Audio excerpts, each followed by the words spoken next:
तो आज हम बात कर रहे हैं दो तरह के गार्ड्स की।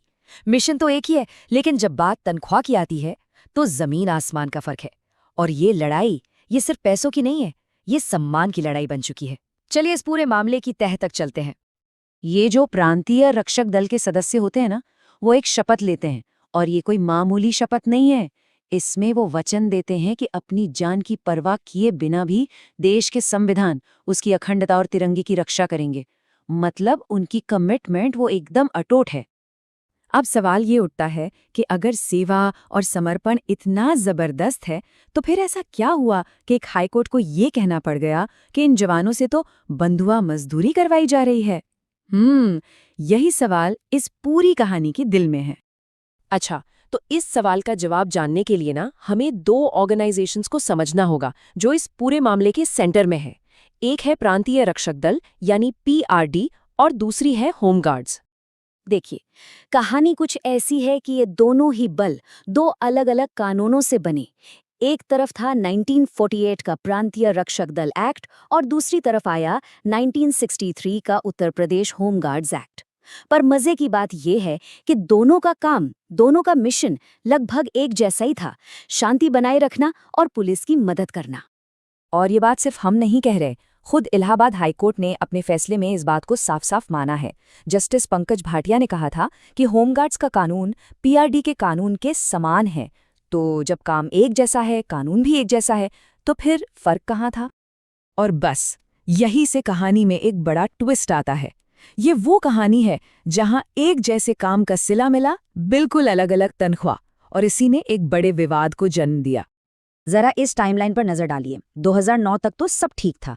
पीआरडी हो या होमगार्ड, दोनों को दिन के 126 रुपए मिलते थे बराबर। फिर आया 2010 और पहली बार फर्क दिखा। होमगार्ड का भत्ता बढ़कर हो गया 140 रुपए और 2013 आते आते तो ये खाई और भी गहरी हो गई। होमगार्ड्स को मिलने लगे 210 रुपए, जबकि बेचारे पीआरडी जवान वो अब भी 126 रुपए पर ही अटके हुए थे। ये बार चार्ट तो इस नाइंसाफी को और भी साफ कर देता है। देखिए, 2013 में एक पीआरडी जवान को मिल रहे थे सिर्फ 126 रुपए, और वहीं लगभग वही काम करने वाले एक होमगार्ड को 210 रुपए। अब ये सिर्फ कुछ रुपयों का खेल नहीं था, ये सीधे सीधे सम्मान और अधिकार का सवाल बन चुका था। और ये सिर्फ आंकड़ों की बात नहीं रह गई थी। इस पैसे की तंगी का असर लोगों की जिंदगियों पर पड़ रहा था, और बहुत ही दुखद तरीके से। पीआरडी जवान रविंद्र सिंह जैसे लोगों ने आर्थिक परेशानी के चलते अपनी जान तक दे दी, और इस बात का जिक्र उन्होंने अपने सुसाइड नोट में भी किया। इससे पता चलता है कि ये मुद्दा कितना कितना ज्यादा गंभीर था। तो इस नाइंसाफी के सामने पीआरडी जवानों ने हार नहीं मानी। उन्होंने तय किया कि वो चुप नहीं बैठेंगे, अपने हक के लिए लड़ेंगे, और इस लड़ाई को वो लेकर गए सीधा अदालत में। और ये किसी एक अकेले इंसान की लड़ाई नहीं थी, ये एक कलेक्टिव लड़ाई थी। जैसा कि इस केस से पता चलता है, राजवीर सिंह और उनके साथ 62 और लोगों ने मिलकर अदालत का दरवाजा खटखटाया, अपने लिए और अपने जैसे हजारों लोगों के लिए इंसाफ की मांग की। उन्होंने अपनी लड़ाई का आधार भी उसी कानून को बनाया जिसके तहत उनकी भर्ती हुई थी। उनका तर्क बहुत सीधा और साफ था। अगर हमारी कर्तव्य और हमारी ड्यूटी कानून से तय होती है, तो हमारे अधिकारों की रक्षा भी तो होनी चाहिए। और फिर एक लंबे इंतजार के बाद वो दिन आया। अगस्त 2023 में इलाहाबाद हाईकोर्ट ने एक ऐसा ऐतिहासिक फैसला सुनाया जो इन जवानों के लिए एक बहुत बड़ी जीत थी। अदालत ने अपने फैसले के लिए भारतीय संविधान के एक बेहद ताकतवर आर्टिकल का सहारा लिया, आर्टिकल 23। ये वो आर्टिकल है जो साफ तौर पर कहता है कि इंसानों की खरीद फरोख्त और किसी भी तरह की बंधुआ मजदूरी या फोर्स्ड लेबर पूरी तरह से गैर कानूनी है। और यहीं पर अदालत ने सबसे बड़ी और सबसे अहम बात कही। कोर्ट ने कहा, किसी को भी मिनिमम वेज यानी न्यूनतम मजदूरी से कम पैसे देना संविधान की नज़र में बंधुआ मजदूरी के बराबर है। सोचिए, ये कितना बड़ा बयान था। इसने तो पूरे मामले का नक्शा ही बदल दिया। अदालत ने सिर्फ इतना कहकर बात खत्म नहीं की। उसने राज्य सरकार को 3 बिल्कुल साफ साफ निर्देश दिए। पहला, पीआरडी का भत्ता फिर से तय करो।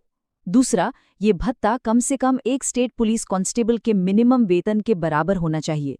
और तीसरा, ये सारा काम 3 महीने के अंदर अंदर पूरा हो जाना चाहिए। लगा तो यही कि अब इंसाफ मिल गया है, लेकिन कहानी यहाँ भी खत्म नहीं हुई। कोच से तो जीत मिल गई, पर अब सामने एक नई दीवार खड़ी थी, एडमिनिस्ट्रेशन की दीवार। अब यहाँ पर ये पूरा टकराव बिल्कुल साफ हो जाता है। एक तरफ है हाईकोर्ट का अगस्त 2023 का फैसला जो कहता है कि बराबरी का वेतन दो, और दूसरी तरफ प्रशासन का तर्क आता है कि पीआरडी तो एक स्वयंसेवी संगठन है, इन्हें सरकारी कर्मचारी का दर्जा नहीं दे सकते। ये दलील तो कोर्ट के फैसले की आत्मा के ही खिलाफ थी। तो सवाल ये है कि आखिर ये मामला अटका कहाँ है? देखिए, वजहें कई हैं।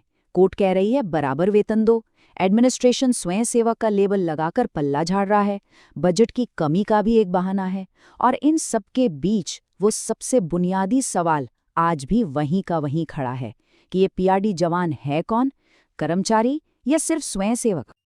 और यही बात हमें इस कहानी के आखिरी और सबसे ज़रूरी सवाल पर ले आती है कि जब देश की अदालत कोई फैसला सुना देती है लेकिन सिस्टम उसे लागू करने में टालमटोल करता है, तो फिर उस इंसाफ का मतलब क्या रह जाता है? ये एक ऐसा सवाल है जो सिर्फ इन जवानों से नहीं बल्कि हम सबसे और इस पूरी व्यवस्था से जुड़ा है।